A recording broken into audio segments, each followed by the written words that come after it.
अगर आप भी लेना चाहते हैं देश दुनिया की तमाम जानकारी तो आज ही सब्सक्राइब करें हमारे चैनल को। साथ ही नीचे दिए बेल आइकन को जरूर दबाएं ताकि हर अपडेट आप तक पहुंच सके।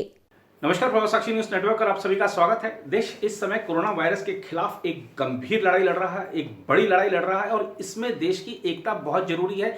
एक होकर ही हम देश से कोरोना वायरस को भगा सकते हैं। लेकिन जहां तक राजनीतिक एकता की बात है, तो कांग्रेस आज उस राजनीतिक एकता को तोड़ती नजर आई। जी हां, कांग्रेस की कार्य समिति की बैठक हुई। उससे पहले माना जा रहा था कि कांग्रेस अपने विशाल अनुभव से सरकार को कुछ अच्छे सुझाव देगी जिससे सरकार की राह और आसान हो सके। कांग्रेस इस समय सरकार की क्या मदद कर सकती है, जो राहत कार्य चल रहे हैं, जो भी सरकार की लड़ाई चल रही है कोरोना वायरस के खिलाफ, उसमें कांग्रेस क्या योगदान दे सकती है, इसके बारे में पार्टी रूपरेखा बताएगी। लेकिन हुआ उल्टा।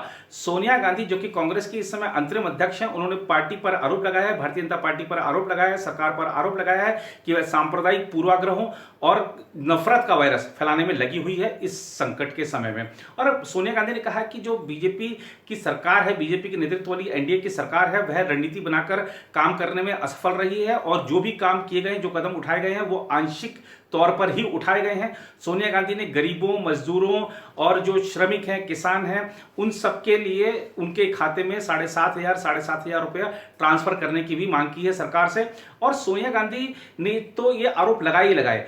जो कांग्रेस के मुख्यमंत्री हैं, उन्होंने आज क्या कहा कांग्रेस कार्य समिति की बैठक में, ये एक बहुत महत्वपूर्ण विषय है। दरअसल आपको हम बता दें, जब से लॉकडाउन हुआ है तब से प्रधानमंत्री नरेंद्र मोदी 2 बार सभी मुख्यमंत्रियों के साथ संवाद कर चुके हैं वीडियो कॉन्फ्रेंसिंग के माध्यम से। लगातार वो सभी मुख्यमंत्रियों के साथ टच में रहते हैं कि किसकी कोई समस्या हो तो उसको तुरंत सॉल्व किया जाए। इसके लिए कई दर्जनों तो कमेटियां बना रखी हैं प्रधानमंत्री ने, ताकि हर विषय को, जिस विषय से संबंधित जो शिकायत है, समस्या है, उसका समाधान तत्काल किया जाए। इसके लिए कोई लाल फीताशाही में मामला ना फंसे। इतना सबके बावजूद कांग्रेस के मुख्यमंत्री क्या कह रहे हैं? अब पुडुचेरी के मुख्यमंत्री वी नारायण स्वामी को ले लीजिए। उन्होंने कहा कि केंद्र ने हमारी कोई मदद ही नहीं की है। बहुत गंभीर बात कह दी वी नारायण स्वामी ने। और अशोक गहलोत के देखिए, वो कह रहे हैं कि हमारे को अगर वित्तीय मदद केंद्र नहीं देगा तो हम कैसे इस समस्या से, इस बीमारी से लड़ पाएंगे। जो छत्तीसगढ़ के मुख्यमंत्री हैं भूपेश बघेल, वो क्या कह रहे हैं? वो कह रहे हैं कि राज्यों को मदद नहीं दे रही है केंद्र सरकार, वित्तीय मदद नहीं दे रही है, वित्तीय मदद दिए जाने की जरूरत है। तो ऐसे ही जो आरोप हैं कांग्रेस शासित राज्यों के मुख्यमंत्रियों ने लगाए हैं, ये बहुत शर्मनाक है। क्योंकि अभी जो समय है, आप देखिए, गृह मंत्रालय 2 बार राज्यों को जो बजट दिया जाना है, प्रधानमंत्री के साथ जो सहमति बनी थी उसके हिसाब से 2 बार राज्यों को बजट दिया जा चुका है। उनके लिए जो राशि का जो आवंटन किया गया था उनको भेजा जा चुका है।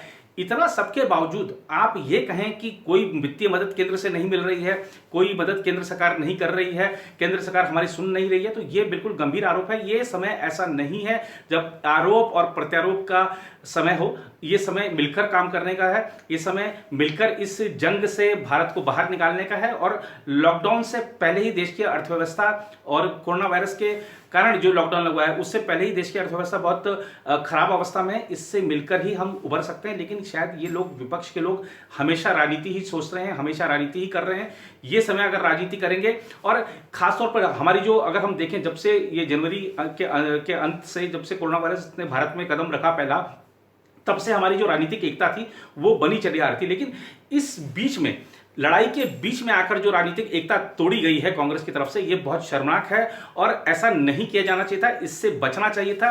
कांग्रेस अपनी राजनीति करती रहे, विपक्ष अपनी राजनीति करता रहे। सरकार की यहाँ खामियां हैं, आप उससे सवाल कीजिए, उस पर सवाल, सरकार के जो कदम है उसकी आप पड़ताल कीजिए कि इसमें कहाँ गलत है, कहाँ सही है, कहाँ पे क्या बेहतर हो सकता है, सरकार को बताइए। लेकिन राजनीतिक एकता मत तोड़िए, इससे गलत संदेश देश में भी जाता है और दूसरे देश भी देखते हैं कि किस समय, इस संकट के समय, भारत के जो राजनीतिक दल हैं वो एक होकर नहीं, अलग अलग होकर काम कर रहे हैं। तो ऐसे में देश कोरोना वायरस से कैसे जंग जीतेगा जब आप आपस में ही युद्ध छेड़े हुए हैं। और आज की अगर हम कांग्रेस कार्य समिति की बात करें आपके समक्ष, तो कांग्रेस अध्यक्ष सोनिया गांधी ने आरोप लगाया है कि जब देश में कोरोना वायरस के खिलाफ सभी को एकजुट होने की जरूरत है, तो भारतीय जनता पार्टी सांप्रदायिक पूर्वाग्रह और नफरत का वायरस फैलाने में लगी हुई है।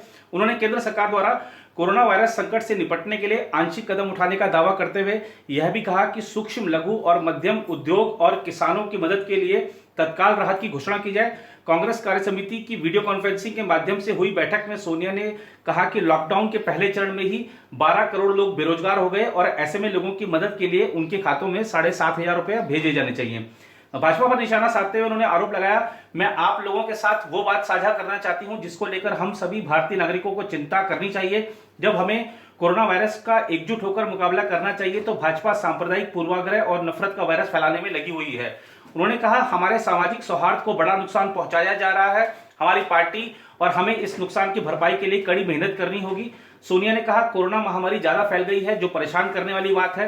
समाज के हमारे कुछ वर्गों, खासकर किसानों, मजदूरों, प्रवासी कामगारों, निर्माण क्षेत्र के श्रमिकों और असंगठित क्षेत्र के लोगों को बहुत कठिनाई का सामना करना पड़ा है। उनके मुताबिक वाणिज्य और उद्योग और व्यापार पूरी तरह से रुक गया है और करोड़ों लोगों की जीविका का साधन छिन गया है। कांग्रेस अध्यक्ष ने दावा किया, दुर्भाग्यपूर्ण है कि केंद्र की तरफ से आंशिक कदम उठाए गए हैं, जो करुणा, बड़ा दिल और सजगता दिखानी चाहिए उसका अभाव है। उन्होंने कहा, हमने प्रधानमंत्री से बार बार आग्रह किया है कि कोरोना वायरस की जांच करने, मरीज के संपर्क में आए लोगों का पता लगाने और उन्हें पृथकवास में रखने के अलावा कोई दूसरा विकल्प नहीं है। दुर्भाग्यपूर्ण है कि जांच अभी भी बहुत कम हो रही है और जांच किट की आपूर्ति भी कम है और जो उपलब्ध है वो भी अच्छी गुणवत्ता वाली नहीं है। उन्होंने यह दावा भी किया कि पीपीई किट की संख्या कम और गुणवत्ता खराब है। सोनिया ने कहा, किसान और कठिनाइयों का सामना कर रहे हैं, उपज की खरीद की कमजोर और अस्पष्ट नीतियों और बाधित आपूर्ति के मुद्दों का अविलंब समाधान करने की जरूरत है। खरीफ की फसल के लिए किसानों को सुविधाएं उपलब्ध कराई जानी चाहिए। उन्होंने कहा, लॉकडाउन के पहले चरण में 12 करोड़ लोगों का रोजगार खत्म हो गया है, बेरोजगारी आगे बढ़ सकती है क्योंकि आर्थिक गतिविधियां रुकी हुई हैं। ऐसे में हर परिवार को 7,500 रुपये देने की जरूरत है। सोनिया ने सरकार से आग्रह किया कि एमएसएमई क्षेत्र से करीब 11 करोड़ लोग जुड़े हुए हैं, वे हमारी जीडीपी में 1/3 का योगदान देते हैं। अगर उन्हें आर्थिक बर्बादी से बचाना है तो उनके लिए तत्काल विशेष पैकेज की घोषणा करनी होगी। उन्होंने कहा कि चिकित्सकों, नर्सों, अन्य स्वास्थ्य कर्मियों, सफाई कर्मियों और जरूरी सेवाएं मुहैया करा रहे लोगों तथा जरूरतमंदों की मदद कर रहे लोगों को सलाम करना चाहिए। सोनिया ने कहा कि कांग्रेस सरकार को रचनात्मक सहयोग देते रहने को प्रतिबद्ध है।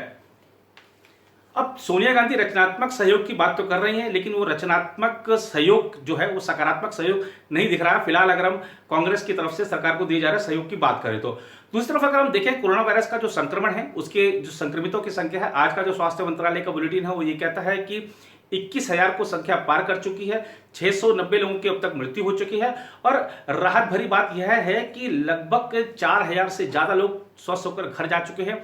सरकार की और जो हमारे जो स्वास्थ्य कर्मी हैं उनकी जो दिन रात की मेहनत है उसका ही नतीजा है कि हमारे जो इतने सारे लोग घर अपने स्वस्थ होकर पहुंचे हैं। और इन सबसे सुनिए, देखिए विपक्ष क्या कह रहा है, कौन पार्टी क्या कह रही है, उन सबको छोड़िए, जो स्वस्थ होकर घर पहुंच रहे हैं जरा उनकी एक बार बात सुन लीजिए, आपको समझ में आ जाएगा कि हमारे स्वास्थ्य कर्मी कितनी बेहतरीन तरीके से उनकी सेवाएं कर रहे हैं। और वो जो बताएंगे आपको, वो कह रहे हैं, ये लोग जो ठीक होकर पहुंचे वो बता रहे हैं कि किस तरह से सरकार ने सभी तरह की सुविधाएं उपलब्ध कराई हैं। हो सकता है कहीं इक्का दुक्का किसी क्वारंटीन सेंटर में थोड़ी बहुत सुविधाओं का अभाव हो, लेकिन देश इतना बड़ा है, इतनी बड़ी आबादी है, ये जो महामारी आई है ये समय बताकर नहीं आई है, अचानक से आई है, इंतजाम करने में समय लगता है। आप छोटा सा एक उदाहरण लीजिए, अगर घर में कोई अचानक से इस तरह का संकट आ जाए तो आपको भी बहुत सारे, आपके पास धन है उसके बावजूद आपको सारा प्रबंध करने में समय लग जाएगा और मुश्किलें आएंगी। तो इतना बड़ा देश है, सरकार है, सबके सहयोग से ही सब ये संभव हो सकती है। बात सबको समझने की जरूरत है, राजनीति करने का वक्त नहीं है, सबको साथ मिलकर चलने का वक्त है। याद रखिए, कोरोना वायरस से जो लड़ाई है वो किसी एक पार्टी को नहीं लड़नी है, पूरे देश को लड़नी है। इसलिए साथ रहिए और घर पर रहिए, सुरक्षित रहिए, सतर्क रहिए और लक्ष्मण रेखा को कतई ना लांघिए।